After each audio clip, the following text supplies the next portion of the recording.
Hey guys, welcome back to our channel, where we bring you the best content in the movies and entertainment industry. In today's episode, we're going to show you the 10 best Studio Ghibli anime. So, without wasting much time, let's get started. Number 10, Only Yesterday, 1991. When my sisters recall the good old days, it's mainly about fashions or pop stars. For them, 1966 was the high point of their youth. Reviving those long-forgotten connections to the past that 27-year-old Teiko makes when she visits Little Hamlet, this movie takes you on an emotional roller coaster. In contrast to the majority of the studio's films, Takahata's contemplative drama focuses on looking backward. Unmarried Teiko is unsatisfied with her life in Tokyo, where she works, and decides to return home, where she meets Toshio, and asks him to drive her around the neighborhood, which triggers memories of her youth that act as a type of parallel story. The film might have easily been done in real action, but animation gives the content a sense of timelessness that allows viewers to become lost, or perhaps immerse themselves in the characters' memories. Keep watching to the very end to experience the last emotional crescendo of this understated masterpiece. Number 9, Ponyo, 2008. Takahata and Miyazaki worked together, so it shouldn't come as a huge surprise that they frequently drew inspiration from European sources when working at Ghibli. However, Miyazaki's wildly improbable adaptation of Hans Christian Andersen's The Little Mermaid, which simply adopts the idea of a sea creature that yearns to experience life on land and the 5-year-old human companion she makes on shore, is more successful. There's no disputing that Ponyo skews younger than any of Studio Ghibli's other films, despite the studio's frequent claims that they don't make their movies with any certain demographic in mind. Because of this, it serves as a good introduction to the delights Miyazaki and colleagues have to offer. Number 8, The Red Turtle, 2016.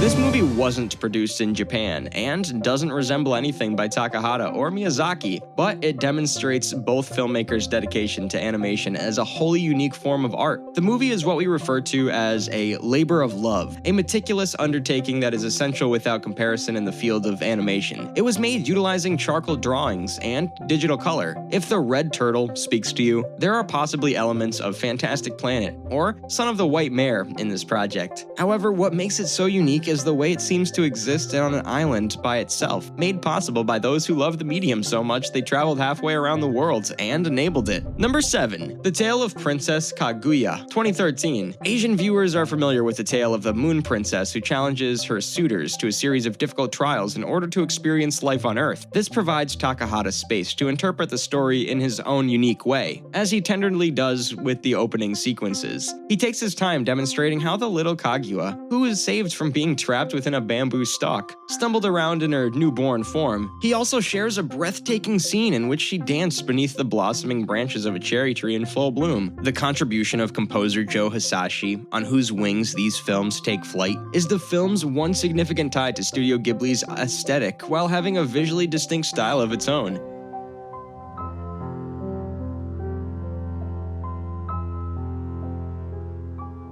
Number 6, Castle in the Sky, 1986. One day, everything changed. I'm not sure how I survived. I was all alone. Looks like a body. Well, the way you fell from the sky, I thought that maybe you were an angel or something. What? Yeah, I had to catch you. The Red Baron like Porco Rosso is foreshadowed by aerial conflicts between steampunk airships and a band of sky pirates, and the levitating city of Laputa is as breathtaking a setting as the filmmaker could have ever envisioned. Laputa, like Wakanda in Black Panther, is a place with huge asymmetrical robots created to defend that feels both ancient and ultra-modern. Sheeta is connected to this magnificent floating palace. While the film concentrates a little too much on all the greedy villains seeking to pillage Sheeta's magical realm, it still manages to give the fantastic sensation of discovery that distinguishes the finest Ghibli productions. Number 5, Pompoko, 1994. This Takahata film, about a colony of tanuki living in the woods outside of Tokyo who are endangered by suburban development, conveys the same environmentally concerning message in a far more approachable way. The fighting scenes between the monsters at first are humorously cartoonish, but eventually, they get enraged and direct their anger against the invading human developers. It should be noted that in Japanese culture, cartoony-looking tanuki Satsuki statues are quite common, standing upright with swollen bellies and scrotums exposed. And that's just how Takahata depicts them for much of the film. The movie plays like Japan's response to Watership Down, or Don Bluth's The Secret of Nymph. Number 4. Kiki's Delivery Service, 1989. Given his own lifelong fascination with aviation, which is a topic that appears heavily in all of his films thanks to their floating towns or flying machines, Miyazaki may have seen a younger version of himself in Tombo. This movie is a charming story of a childhood friendship with a bright female lead. One of the film's excellent parallels for growing up is Kiki's discovery that her skills seem to be weakening when she is far from home and somewhat unsure of her abilities. As he asks spectators to relate with a girl who can soar into the heavens on her creaky broom, Miyazaki again finds that simplicity that suits him best. Number 3. Spirited Away, 2001. This is the only anime movie that has ever won an Oscar. The movie is the pinnacle of Miyazaki's vision, with its iconic imagery and oversized characters playing out in accordance with his dreamlike logic. It seems sensible that individuals who begin with Spirited Away would find it challenging to move backward through the Ghibli library. All of Miyazaki's movies don't follow conventional narrative structures. Instead, they flow from scene to scene in a way that makes it impossible to foresee what surprises are around the corner. A boy may change into a dragon and be chased by paper shikigami across the skies, or a foul ghost might enter for a bath and dump all the trash that people have dumped into the river. So, while the anime artist takes us on this fantastic journey, we observe with open eyes. Number 2. Grave of the Fireflies, 1988. This tragic cinema shows how animation has the unique ability to address issues that are too upsetting for most audiences to bear in live action, a lesson that was later used in movies like Waltz with Bashir and Funan. Here, Takahata shows viewers the Japanese perspective of a tragic war while seeing the agonizing toll this warfare has on two children, Sieta, a 14-year-old brother, and